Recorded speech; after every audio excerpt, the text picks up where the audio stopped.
Hello everyone. आज की इस वीडियो में हम ऑगस्ट कॉम्ट के बारे में जानेंगे। ऑगस्ट कॉम्ट कौन थे, इनकी प्रमुख पुस्तकें और इनके सिद्धांत। हम सभी को पता है, यूपी पीजीटी हो, जीआईसी हो, जीडीसी, पीएचडी एंट्रेंस हो या असिस्टेंट प्रोफेसर, नेट जेआरएफ का एग्ज़ाम, इन सभी में ऑगस्ट कॉम्ट से संबंधित प्रश्न पूछे जाते हैं।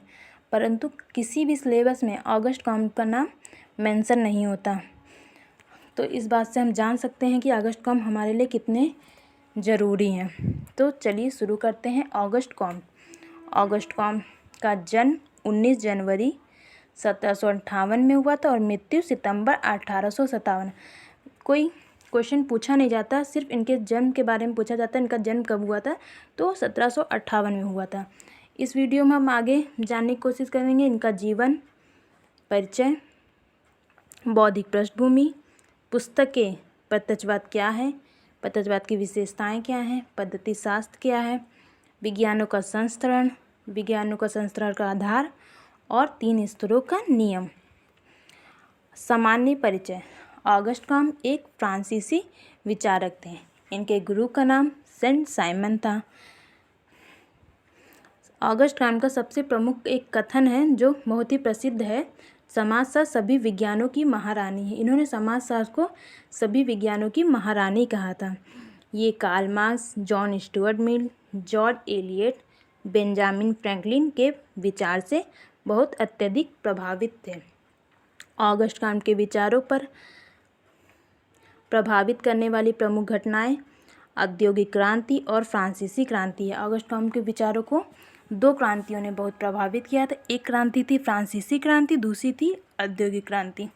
तो सबसे पहले जान लेते हैं फ्रांसीसी क्रांति क्या थी। फ्रांसीसी क्रांति के फलस्वरूप यूरोप में चली आ रही सामंतवादी व्यवस्था, जो लंबे समय से चली आ रही थी, समाप्त हो गई थी। कैथोलिक चर्च के पादरियों की अलौकिक सत्ता समाप्त हुई, कुलीन वर्ग के विशेषाधिकार समाप्त हुए एवं जनसाधारण सामान्य व्यक्ति की शक्ति बढ़ने लगी थी। औद्योगिक क्रांति के कारण बौद्धिक वर्ग के चिंतन से मशीनों उत्पादनों में वृद्धि हुई। एक और बड़े मशीनों का विकास होने के कारण कुटीर उद्योगों का पतन हुआ। दूसरी ओर नगरीय जनसंख्या में तेजी से वृद्धि भी होने लगी और औद्योगिक क्रांति ने सामाजिक जीवन के सभी पक्षों को प्रभावित किया था। व्यवस्था एवं प्रगति का विज्ञान। समाजशास्त्र को ऑगस्ट कॉम्ट ने व्यवस्था एवं प्रगति का विज्ञान कहा है।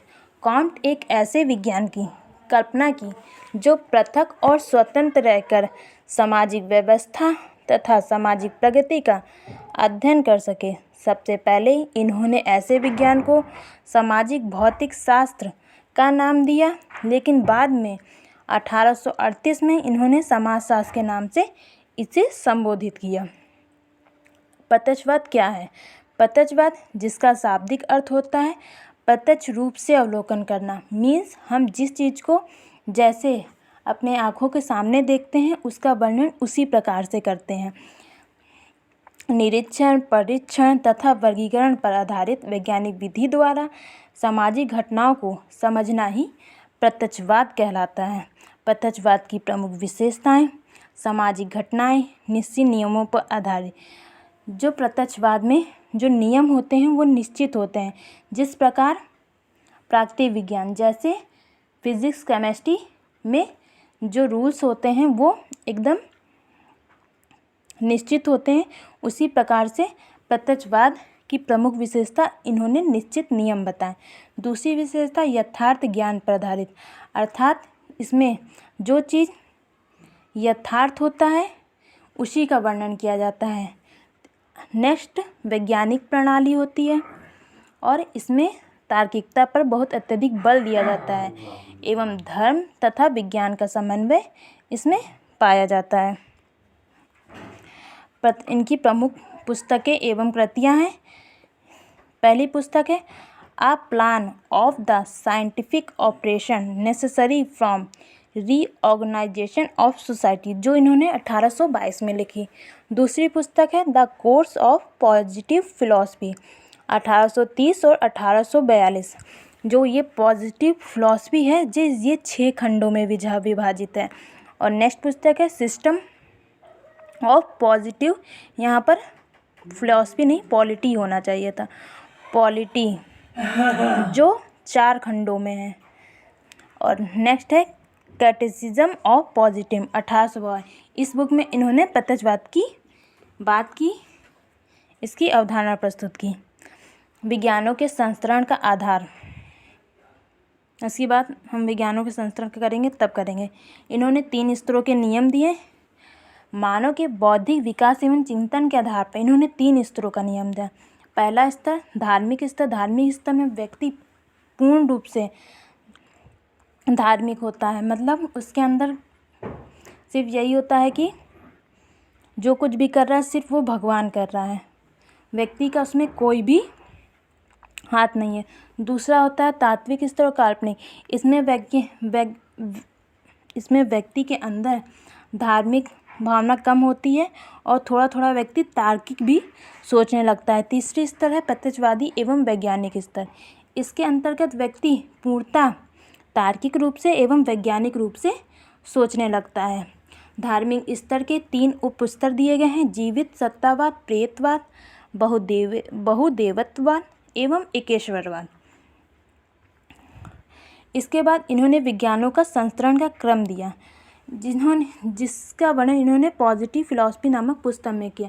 इन्होंने बताया कि जो विज्ञान जितना अधिक स्वतंत्र होगा वो उतना अधिक आत्मनिर्भर होगा। जैसे गणित एकदम स्वतंत्र और आत्मनिर्भर विज्ञान है, और जैसे जैसे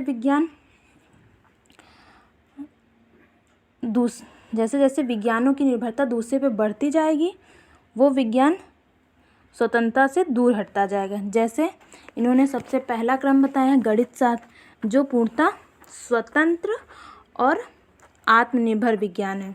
और दूसरा है खगोल शास्त्र, भौतिक शास्त्र, रसायन शास्त्र, प्राणी विज्ञान एवं समाजशास्त्र। जैसे जैसे निर्भरता बढ़ती जाएगी और जटिलता भी बढ़ती चली जाएगी।